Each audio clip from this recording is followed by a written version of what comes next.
Hi అండి. Hi, ఎక్కడి నుంచి వస్తున్నారు? నేను హైదరాబాద్ నుంచి వస్తున్నాను కానీ నాది వైజాగ్. ఓకే. యా, సో నేను ఇప్పుడు ఏంటంటే స్పెషల్ ఇన్వైటీగా వచ్చాను. Sagar Asia is one of the brand partner. ఆ కంపెనీ స్పెషల్ ఇన్వైటీగా వచ్చాను, నేను సిఐఐ స్పెషల్ ఇన్వైటీగా. ఇది చాలా మొన్న నేను చంద్రబాబు నాయుడు గారు యూరోప్ రౌండ్ టేబుల్ అప్పుడు కూడా నేను అది కూడా పార్టిసిపేట్ చేశాను, మాట్లాడాను చాలా మందితో.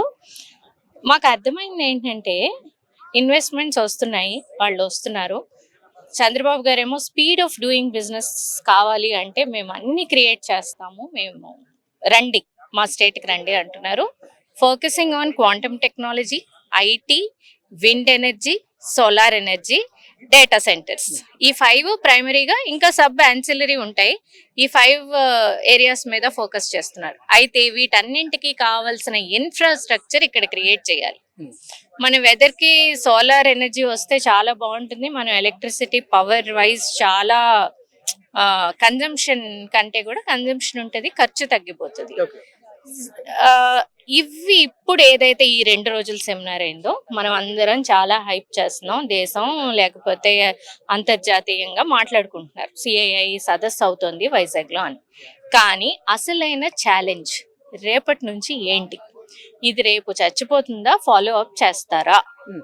ముఖ్యమంత్రి గారు ఆల్రెడీ చెప్తూ ఉన్నారు కదా, ఈజ్ ఆఫ్ డూయింగ్ బిజినెస్, అలాగే స్పీడ్ ఆఫ్ డూయింగ్ బిజినెస్. ఇక్కడ పెట్టుబడిదారులు ఎవరైతే ఉన్నారో వాళ్ళకి కావాల్సినటువంటి మౌలిక వస్తువులను మేము ఏర్పాటు చేస్తాం. వాళ్ళని అంటే మాతో ఒకసారి ఒప్పందం అయిపోయిన వెంటనే వాళ్ళతో మేమే ఫాలోఅప్ చేసి స్పీడ్ గా వారికి కావాల్సినటువంటి పర్మిషన్స్ అన్ని మేమే ఇస్తామని చెప్పి కూడా ఆయన భరోసా ఇస్తున్నారు కదా. ఇస్తున్నారు. ఇప్పుడు సీఎం గారికి, గవర్నమెంట్ కి ఏదైతే విజన్ ఉందో ఆ విజన్ గవర్నమెంట్ లోని తర్వాత పబ్లిక్ లో కూడా ప్రతి ఒక్కళ్ళు క్యారీ చెయ్యాలి. అది ఆయన ఒక్కరే కూర్చుని హెల్మ్ లో చెయ్యలేరు. ఆయన ఒక విజన్ చెప్తారు, స్ట్రాటజీ చెప్తారు. గవర్నెన్స్ చేయాల్సింది ప్రజలు, బ్యూరోక్రసీ. ఆ ఫెసిలిటీస్, ఆ ఇన్ఫ్రాస్ట్రక్చర్ గవర్నమెంట్ దగ్గరికి వెళ్ళగలిగే అప్రోచబిలిటీ క్రియేట్ చేయాలి. ఈ ఎంఓయూ అయిపోయిన తర్వాత వదిలేస్తే మాత్రం మళ్ళీ మనం ఫెయిల్ అవుతాం. అది అవ్వకుండా చూడాలి. బిజినెసెస్ రావాలనుకున్న వాళ్ళకి 1 is approachability, 2 is infrastructure, 3 is subsidies, benefits. ఈ 4 క్రియేట్ చేస్తే అప్పుడు మనం డెఫినెట్ గా అచీవ్ అవుతాము. And we see the name of our state on the global map. And Chandrababu garu ఎలాగైతే యునైటెడ్ ఆంధ్రప్రదేశ్ ఉన్నప్పుడు సైబరాబాద్ ని ఒక స్టేజ్ కి తీసుకెళ్లి ఈవేళ ఎవరైనా హైదరాబాద్ వస్తే ఇది న్యూయార్క్ హైదరాబాద్ అని కూడా అడుగుతున్నారు.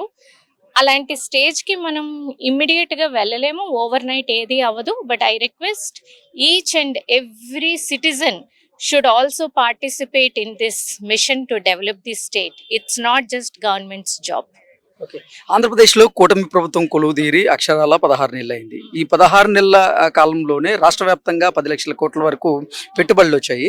అందులో విశాఖ బేస్ చేసుకుని 6 లక్షల కోట్ల రూపాయల వరకు ఇక్కడ పెట్టుబడులు వస్తున్నాయి. ఒక విశాఖ వాసిగా చెప్పండి, ఇంతకు ముందు ఇక్కడ నుంచి గ్రాడ్యుయేట్లు కానీ, పోస్ట్ గ్రాడ్యుయేట్లు కానీ వారు ఉద్యోగ ఉపాధి అవకాశాల కోసం ఇతర రాష్ట్రాలు వలస వెళ్లాల్సినటువంటి పరిస్థితి ఉంది. కానీ ఇప్పుడు గూగుల్ సంస్థ ఇక్కడ డేటా సెంటర్ ఏర్పాటు చేయడం, అలాగే సిఫీ కానీ, టీసీఎస్ కానీ ఇలా డేటా సెంటర్స్ చాలా వస్తూ ఉన్నాయి. దాంతో పాటుగా సాఫ్ట్వేర్ కంపెనీలు కూడా ఇక్కడ పెద్ద ఎత్తున ఇన్వెస్ట్ చేస్తూ ఉన్నారు. సో ఎలా అనిపిస్తుందండి? రావాలి. ఇంకా ఇవన్నీ పేపర్ మీదే ఉన్నాయి. మీరు గట్టిగా మాట్లాడితే అన్ని పేపర్ మీద ఉన్నాయి. సో మనం let's not build false dreams. ఇంకా మైగ్రేషన్ ఆగలేదు, రావాలి. నాట్ జస్ట్ డేటా సెంటర్స్ లేకపోతే call centers. We want real Silicon Valley లాగా రియల్ ఐటీ జాబ్స్. ఆ డేటా సెంటర్ ఇవన్నీ వస్తే వైజాగ్ డెవలప్ అయితే బాగానే ఉంటుంది.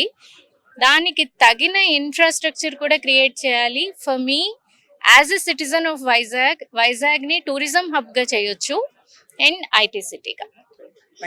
ఆంధ్రప్రదేశ్ రాష్ట్రానికి $1 ట్రిలియన్ పెట్టుబడే లక్ష్యంగా ఇప్పుడు ఆంధ్రప్రదేశ్ ముఖ్యమంత్రి వర్యులు నారా చంద్రబాబు నాయుడు గారు, అలాగే ఐటీ శాఖ మంత్రి నారా లోకేష్ గారు అహర్నిశలు కృషి చేస్తూ ఉన్నారు. అందులో భాగంగానే కూటమి ప్రభుత్వం కొలువుదీరినటువంటి 16 నెలల కాల వ్యవధిలోనే రాష్ట్ర వ్యాప్తంగా 10 లక్షల కోట్లకు సంబంధించినటువంటి పెట్టుబడులు అయితే వచ్చాయి. ఇప్పుడు విశాఖ కేంద్రంగా భాగస్వామ్య సదస్సు అయితే జరుగుతుంది. భాగస్వామ్య సదస్సులో భాగంగా మొదటి రోజు 8 లక్షల కోట్లకు సంబంధించినటువంటి పెట్టుబడులకు సంబంధించి ఒప్పందాలు అయితే జరిగినాయి. రెండవ రోజు కూడా అదే స్థాయిలో పెట్టుబడులకు సంబంధించినటువంటి ఒప్పందాలు జరిగేటువంటి అవకాశం ఉందన్నట్లుగా అంచనా అయితే వేస్తూ ఉన్నారు. అయితే దాని ద్వారా మొత్తంగా ఎంతమందికి ఉద్యోగ ఉపాధి అవకాశాలు దక్కుతున్నాయి అనేది మనం తెలుసుకుందాం. ప్రస్తుతం మహిళా కమిషన్ అధ్యక్షురాలు శైలజ గారు మనతో ఉన్నారు, వాళ్ళతో మాట్లాడదాం. శైలజ గారు నమస్తే అండి. నమస్తే. విశాఖ కేంద్రంగా చేసుకొని ఇప్పుడు భాగస్వామ్య సదస్సు అయితే జరుగుతోంది. ఈ భాగస్వామ్య సదస్సు ద్వారా చాలా కంపెనీలు అయితే ఆంధ్రప్రదేశ్ ప్రభుత్వంతో ఒప్పందాలు కుదుర్చుకుంటూ ఉన్నాయి. ఏంటి మొదటి రోజు ఎన్ని లక్షల కోట్లకు సంబంధించినటువంటి పెట్టుబడుల ఒప్పందాలు జరిగాయి, ఎంతమందికి ఉద్యోగ ఉపాధి అవకాశాలు దక్కబోతున్నాయి అంటే ఏం చెప్తారు? ఇది అందరు కూడా మొదటి రోజు అనే అంటున్నారు, కానీ దీని వెనక ఎంత హార్డ్ వర్క్ ఉందో చీఫ్ మినిస్టర్ గారికి తెలియాలి, అలాగే లోకేష్ గారికి తెలియాలి. బికాస్ ఇదేది ఒక డేలో జరిగింది కాదు. I think from the time government form అయిన దగ్గర నుంచి ఏదైతే ఆంధ్రప్రదేశ్ గత 5 ఏళ్లలో కోల్పోయిందో క్రెడిబిలిటీ అనేది కోల్పోయింది. బేసిక్లీ వరల్డ్ వైడ్ అంతా క్రెడిబిలిటీ కోల్పోయింది బికాస్ అప్పుడున్న లీడర్షిప్ వల్ల. సో మళ్ళీ ఆ క్రెడిబిలిటీ తెప్పియటం is a big task. Sir నమ్మకం పోతే యూజువల్లీ అంత తొందరగా రాదు, కానీ అలాంటి ఒక క్రెడిబిలిటీ మళ్ళీ బిల్డ్ చేసి short time in short span of 1.5 year build చేయటం అంటే అది ఈజీ కాదు. అది కేవలం చంద్రబాబు నాయుడు గారే చేయగలరు. ఎందుకంటే because of his earlier track records world మొత్తం చూసింది కాబట్టి, starting from bill gates to everywhere అందరు చూసారు కాబట్టి.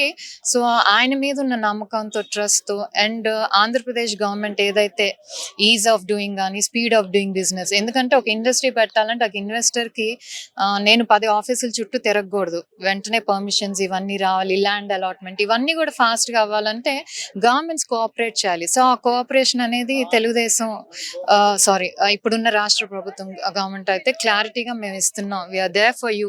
పెట్టుబడి పెట్టే వరకు, ఎంఓయూ చేసే వరకే మీ బాధ్యత, ఆ తర్వాత అంతా మా పని అని చెప్పి చాలా క్లియర్గా ఇన్వెస్టర్స్ని అట్రాక్ట్ చేయడానికి చూస్తున్నాను. దట్టు వైజాగ్ కానివ్వండి, Amaravati is a green field capital, new city. అలాగే వైజాగ్ ఆల్రెడీ డెవలప్ అయి ఉంది. సో దాన్ని ఇంకా, and it's got it's beauty also Vizag. So that's an additional attraction. And with the new airport coming up, ఇవన్నీ కూడా the so many things for other people to look forward to come and invest in Andhra Pradesh. And the Chandrababu గారి కష్టంతో పాటు కేంద్ర ప్రభుత్వం ప్రోత్సాహం are సాయం కూడా ఉంది. నిన్న పీయూష్ గోయల్ గారు ఎంత పాజిటివ్గా మాట్లాడారో చూసాం. సో మీరు ఏ సమిట్స్ పెట్టుకున్నా ఇలా టెంపరీలో పెట్టుకోవద్దు, మేము ఆంధ్ర మండపాన్ని కట్టుకోండి అని, విల్ హెల్ప్ విత్ దట్ అని కూడా చెప్పడం. It's all a positive sign. ఏదైతే గత 5 ఏళ్లలో మనం కోల్పోయి ఒక నిరాశ నిస్పృహలకు బేసిక్లీ ఆంధ్రప్రదేశ్ ప్రజలంతా వెళ్ళిపోయారు. సో అగైన్ ఇది మళ్ళీ మనం రైజ్ అవ్వటానికి, వాట్ ఇస్ ఆంధ్ర అనేది మళ్ళీ ప్రూవ్ చేసుకోవటానికి this is a good chance for us. Okay, గత వైసీపీ ప్రభుత్వ హయాంలో ఆంధ్రప్రదేశ్ లో పెట్టుబడుల వచ్చిన వాటిని కూడా వాళ్ళు వెనక్కి పంపించినటువంటి నేపథ్యంలో, అంటే జగన్మోహన్ రెడ్డి వైఖరి వల్ల కొంతమంది పెట్టుబడులు పెట్టకుండా వెనక్కి వెళ్ళిపోయినటువంటి పరిస్థితి ఉంది. కానీ ఇప్పుడు వాళ్ళందరూ తిరిగి వచ్చి మళ్ళీ పెట్టుబడులు పెడుతూ ఉన్నారు. ఆంధ్రప్రదేశ్లో పెట్టుబడులు అయితే వరదలాగా వస్తూ ఉన్నాయి. సో విశాఖ కేంద్రంగా చేసుకొని డేటా సెంటర్ ఏర్పాటు కాబోతోంది గూగుల్ సంస్థది, అలాగే టీసీఎస్కి సంబంధించినటువంటి డేటా సెంటర్ ఏర్పాటు కాబోతుంది. మొత్తంగా విశాఖ కేంద్రంగానే ఇప్పటి వరకు 6 లక్షల కోట్ల రూపాయల వరకు పెట్టుబడులుగా వచ్చాయి. సో మీరన్నట్లుగా విశాఖ నగరాన్ని ఇటు ఐటీ హబ్గా, రాబోయేటువంటి రోజుల్లో ఆర్టిఫిషియల్ ఇంటెలిజెన్స్ నగరంగా దీన్ని తీర్చిదిద్దాం అంటూ చంద్రబాబు గారు అలాగే లోకేష్ గారు కూడా హామీ ఇస్తున్నారు కదా. సో అసలు 5 సంవత్సరాల కాలంలో మీరు 20 లక్షల మందికి ఉద్యోగ ఉపాధి అవకాశాలు మేము కల్పిస్తా ఉంటూ చెప్పారు. ఇచ్చిన దాని ప్రకారంగా మొదటి సంవత్సరమే 13 లక్షల మందికి ఈ భాగస్వామ్య సదస్సు ద్వారా ఉద్యోగ ఉపాధి అవకాశాలు అయితే కల్పిస్తున్నారు. ఎలా చూడొచ్చు? డెఫినెట్లీ గత 5 ఏళ్లలో అంతకుముందు 2014-19 మధ్యలో వచ్చిన చాలా ఇండస్ట్రీస్ కానీ ఇన్వెస్టర్స్ కానీ తర్వాత మారిన లీడర్షిప్ ప్రకారం, ఎందుకంటే ట్రస్ట్ అనేది ముఖ్యం ఎవరైనా కంటిన్యూ చేయాలంటే. ఆ ట్రస్ట్ లేనందువల్ల ఒకటి వాళ్ళు వెళ్ళిపోవటం కానీ అప్పుడున్న ప్రభుత్వం పంపించేయటం కానీ జరిగింది. సో తిరిగి ఒక న్యూ లీడర్షిప్ అండ్ ఒక ట్రాక్ రికార్డ్ ఇన్ లీడర్షిప్ వచ్చేసరికి మళ్ళీ అందరూ, because they know the potential of Andhra Pradesh. మనకి ఏంటంటే it's not just the leadership, మనకున్న ఈ పోర్ట్స్ కానీ ఇవన్నీ కూడా ఈవెన్ న్యాచురల్ రిసోర్సెస్ చాలా ఉన్నాయి. సో డెఫినెట్లీ ఏదైతే వాళ్ళు ఒక టార్గెట్ పెట్టుకున్నారో డెఫినెట్లీ ఆల్రెడీ రీచ్ అవుతారు. బికాస్ బిలియన్ అంటే గూగుల్ అంత పెద్ద పెట్టుబడి పెట్టడం data centre. Though it may not create immediate jobs, but definitely indirect job అనేది లక్షల్లో వస్తాయి. Because other companies, other data centres వస్తారు, అందరూ పెట్టుకుంటారు. దీని అంటే ఒక ఎకనామిక్ సైకిల్ అనేది ఏర్పడుతుంది. ఎక్కడైనా ఆ సైకిల్ ఏర్పడితేనే ఉద్యోగాలు అనేది డైరెక్ట్ గానీ ఇండైరెక్ట్ గానీ జరుగుతుంటాయి. సో డెఫినెట్లీ, ఎందుకంటే Lokesh has also proved himself. వాళ్ళ నాన్నగారితో పాటు ఆయన కంటే వాళ్ళ ముఖ్యమంత్రితో పాటు పాటు ఈక్వల్ గా కష్టపడి ఆయన కూడా అన్ని రాష్ట్రాలు తిరిగి అంటే సదస్సు ముందు ఆస్ట్రేలియా వెళ్ళటం కానీ ఇవన్నీ కూడా వెళ్ళి అక్కడ ఉన్న ఇన్వెస్టర్స్ ని అట్రాక్ట్ చేయడానికి వాట్ ఆంధ్రప్రదేశ్ ప్రొవైడ్స్ అనేది ఒక సిన్సియర్ ఎఫర్ట్, సీరియస్ ఎఫర్ట్ చేస్తున్నారు కాబట్టి definitely what the government has promise will definitely reach that target. ఇంతకు ముందు ఆంధ్రప్రదేశ్ లో ఎడ్యుకేషన్ పూర్తి చేసినటువంటి యువత ఉపాధి అవకాశాల కోసం ఇతర రాష్ట్రాలకు వలస వెళ్లాల్సినటువంటి పరిస్థితి ఉండేది. కానీ ఇప్పుడు పరిస్థితులు మారుతూ ఉన్నాయి. పెద్ద ఎత్తున సంస్థలు ఇక్కడ పెట్టుబడులు పెడుతూ ఉన్నాయి. యువత కూడా ఇక్కడే ఉద్యోగం చేసుకునేటువంటి అవకాశాలు కూడా ఉన్నాయి కదా. డెఫినెట్లీ, ఎందుకంటే మీరు చూస్తే 2014-19 మధ్యలో మనం ఎప్పుడైతే ఒక కొత్త రాజధాని ఏర్పాటు చేసుకున్నామో చాలా మంది ఇన్వెస్టర్స్ ముందుకు వచ్చారు. అప్పుడే ఎక్కడెక్కడికో వెళ్ళిన వాళ్ళు కూడా ఓకే మాకు ఎక్కడికి వెళ్ళాల్సిన అవసరం లేదు, మాకు అమరావతిలోనే ఉద్యోగాలు జరుగుతాయి, ఆంధ్రాలో ఉంటామని ఎంతో ఆస్తో చాలా మంది చేస్తున్న ఉద్యోగాలు కూడా మానేసి వచ్చారు. దెన్ గవర్నమెంట్ మారటం, వాళ్ళు పెట్టిన టార్చర్ వల్ల ఇన్వెస్టర్స్ వెళ్ళిపోవటము, చాలా మంది జాబ్స్ లేక చాలా మంది యువత యూనో డిసప్పాయింట్ అయిపోయి ఉద్యోగాలు రాక చాలా బాధలు అనుభవించారు. అట్ ద సేమ్ టైం ఏంటంటే ఒకప్పుడు పల్లెటూర్లు ఎక్కువ మనుషులు ఉండేవాళ్ళు కాదు. లాస్ట్ టైం గవర్నమెంట్ దెబ్బకి ఈవెన్ టౌన్స్ నుంచి సిటీస్ కూడా నుంచి కూడా యూత్ అంతా కూడా వలస వెళ్ళిపోయారు. So again this is new attraction for them to come back again. Already వస్తున్నారు, ఎందుకంటే కొంతమంది యుఎస్ లో సెటిల్ అయిన వాళ్ళు కూడా the way the government is going చూసి చాలా మంది already the coming back and trying to settle. ఎందుకంటే అయిన వాళ్ళకి దగ్గర ఉండటం వేరు, ఉద్యోగాల కోసం లేకపోతే పొట్టగూటి కోసం తప్పదు వేరే చోటుకి వెళ్ళాలి. కానీ అలాంటి అవకాశాలే మన దగ్గరికి వస్తే డెఫినెట్లీ అందరు రావాలనుకుంటారు. So that's a good sign for us. Thank you. Thank you.